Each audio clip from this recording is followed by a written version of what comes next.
The phone was vibrating on the counter like it wanted to crawl away from me. I let it. I was standing in my kitchen, the lights off. The window cracked open just enough to let the night breathe on my neck. Somewhere a siren wailed and then cut out. Somewhere closer. My heart was counting down to something irreversible. I already knew what the message would say. I just didn't know how many lives it would break. When I finally looked, the screen was filled with missed calls. My sister. My mother. A number I didn't recognize and once short, per se devastating. The wedding is off. What did you do? I closed my eyes. I felt nothing. That was the most frightening part. Because 3 weeks earlier, I had felt everything at once. I wasn't supposed to find out the way I did. I wasn't supposed to be scrolling through social media on a Tuesday morning, half asleep, coffee burning my tongue, when I saw it. An engagement photo. My sister in white, her fiancé beaming. A caption about love and forever. A date, a venue, and a comment thread full of people congratulating them on the invitations. I refreshed the page. Once. Twice, I checked my email. My messages. My spam folder, because hope is embarrassing like that. Nothing. I told myself there had to be a mistake. I told myself invitations get lost. I told myself my sister wouldn't do that to me. Then my phone buzzed. Her. I didn't even say hello. Did you forget to send me an invitation? I asked, trying to sound casual. Trying not to sound like a child asking why they weren't picked. There was a pause. Just long enough to feel intentional. I didn't forget, she said. I just don't want you there. The words landed cleanly. No apology, no hesitation. Why? I asked. Another pause. Longer this time. You're too unpredictable. That was the word she chose, like I was a storm system. Like I might ruin her carefully curated day by existing incorrectly. I laughed. It came out wrong. You don't want your own sister at your wedding. She sighed, annoyed now. As if I were inconveniencing her. This isn't about you.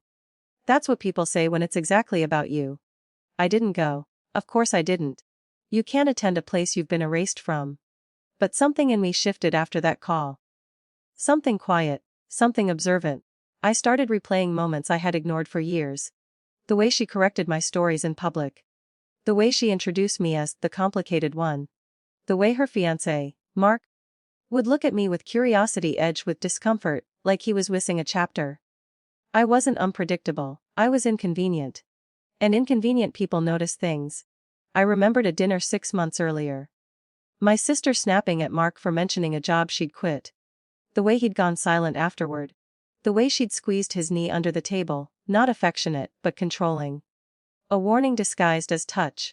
I remembered the way she monitored his phone. Joked about it, but never let it out of her sight. I remembered him once asking me, quietly, if she'd always been this intense.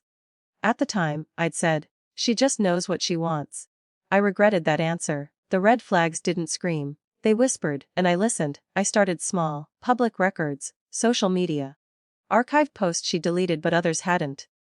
Comments that didn't line up with timelines. Stories that shifted depending on the audience.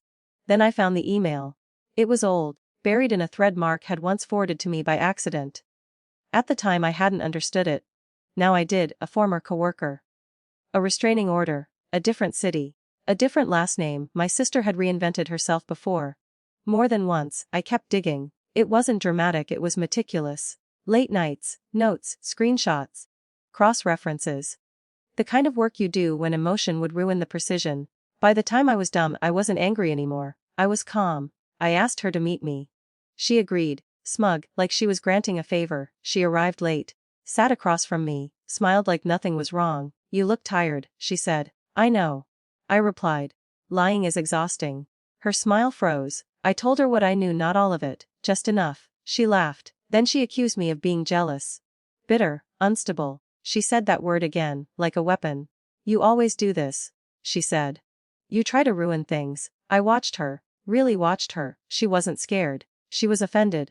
That's when I knew. I didn't confront Mark, I respected him too much for that. I sent him an email. No accusations, no insults.